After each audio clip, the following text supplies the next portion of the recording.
असम के जोरहाट में रंगाली बिहू की शुरुआत गौमाता की पूजा से की गई, जिसे गोरु बिहू के नाम से जाना जाता है। जोरहाट के मलाई माझी गांव में शंकरदेव कलाकृति शोध केंद्र की पहल पर सामुदायिक गायों के लिए स्नान का माहौल बनाया गया। यह परंपरा स्थानीय लोगों द्वारा 17 वर्षों से मनाई जा रही है। गोरु बिहू को देखने के लिए स्वीडन के विदेशी पर्यटक भी नजर आए और उन्होंने भी गोरु बिहू का आनंद लिया। पर्यटकों ने असम की बिहू के साथ साथ पूर्वोत्तर भारत की संस्कृति की जमकर प्रशंसा की। गोरु बिहू पूरे अनुष्ठान और परंपराओं के साथ मनाया जाता है। मनाई माझी गांव में ढोल नगाड़ों एवं बिहू गीत और महिलाओं के नृत्य से वातावरण गूंज उठा। असम से जितेंद्र सोमानी की report. Something like this. Nothing. It's totally new for me, but we wanted to see a few festivals and Bihu is one of those. Nothing. No, it's the first time at the festival at Bihu festival. So I don't know. And today you're cleaning the cattle. Yeah. Exactly.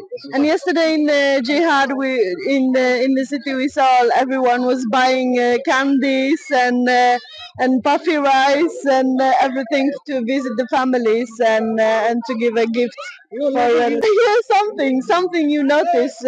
I love Assam and all Northeast India cultures. It's amazing the variety of culture that you have here. It's really amazing. Where are you from? Sweden. We are just here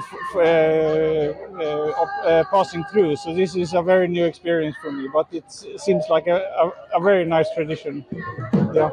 শুভ মুহূৰ্ত আজি গৰু বিহু আৰু গৰু বিহুৰ এই প্ৰাক্ষণত মই আপোনালোকৰ চেনেলৰ জৰিয়তে মই সকলো অসমবাসী ৰাইজলৈ ৰঙালী বিহুৰ আন্তৰিক ওলগ যাচিছোঁ আৰু লগতে এই ঐতিহ্যমণ্ডিত মইনামাঝি গাঁৱৰ যি গৰু গা ধোৱা অনুষ্ঠান এই অনুষ্ঠান আজি 17 বৰ্ষ অতিক্ৰম কৰিছে আৰু প্ৰত্যেক বছৰে আমাক আমন্ত্ৰণ কৰে, কিন্তু আমাক কিছু অসুবিধা থকাৰ কাৰণে আহিব পৰা নাছিলোঁ।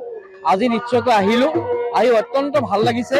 ৰাইজৰ ইমান উৎসাহ উদ্দীপনা আৰু লগতে গৰু গা ধোৱা যি কাৰ্যসূচী সেই কাৰ্যসূচীভাগো অত্যন্ত সুন্দৰকৈ হৈ গৈছে। ইয়াত বহুতো বিদেশী পৰ্যটককো দেখিছোঁ, তেখেতসকলেও আহি ইয়াত বিহুৰ যি আমাৰ আমেজ সেই আমেজ তেওঁলোকে লৈছে।